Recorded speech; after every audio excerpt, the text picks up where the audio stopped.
the Franco-German border at St. Germanshof. In its long history, it has always been a cause of disputes, and these were mostly about land, water, and forest. As far back as the late Middle Ages, the knight Hans von Trotha, owner of Beverstein Castle, had a feud with the abbot of Wiesenberg. Trotha, also known as Hans Trapp, used the water of the river Wieslater as a strategic weapon.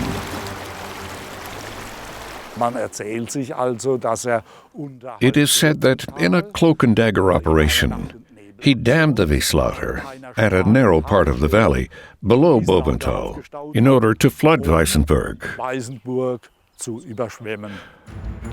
By doing this, Hans von Trotha, who was buried in the Anna Chapel in Niederschlettenbach, first cut off the water supply to the town of Wiesenberg. Then he tore down the dam, and the small Wieslater reservoir is said to have flooded Wiesenberg. After the Napoleonic era, St. Germanshof first became Bavarian, then German, until the 22nd of April 1949.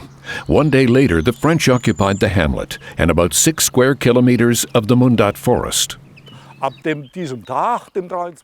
the 23rd of April 1949 onwards, mail to the houses here at St. Germanshof was delivered by a French postman.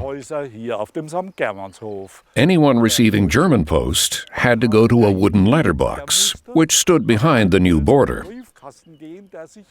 The French removed the barrier and re-erected it 1,200 meters further on.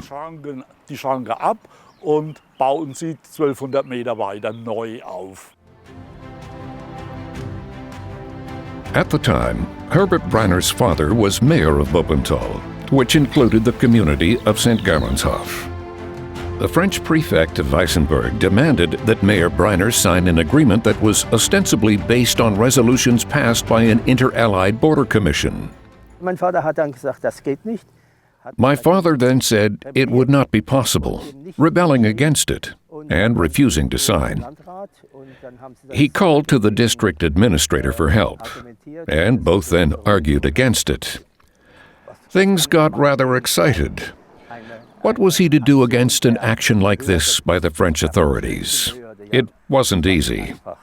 The small strip of land was thus only temporarily occupied by the French. In actual fact, it was water again that was the real issue, the springs in the Mundat forest, but it was also about the forest itself. They wanted the timber and control over the Mundat forest, and they wanted to persuade the 43 inhabitants of St. Germanshof to become French. Passports were distributed to the local population. You're now French. And the border barrier was moved, and the question of where to send the children to school suddenly became an issue. The children of Wiesenberg continued to attend the German school in Bobenthal. The strange thing is that from that day on, the residents of St. Germanshof received 2 tax statements, one from France and the other, as usual, from Germany. St. Germanshof was actually French for 5 months in 1949, but the 43 residents refused to be French. They wanted to remain German. They refused to accept the passports, or at least they insisted on remaining German. Whereas the conflict surrounding St. Germanshof was able to be settled after only a few months, it was 1990 before the dispute over the Mundat forest was finally resolved. Since then, the Mundat forest has been part of German territory. The land, however, belongs to France, including the usage rights on timber and water.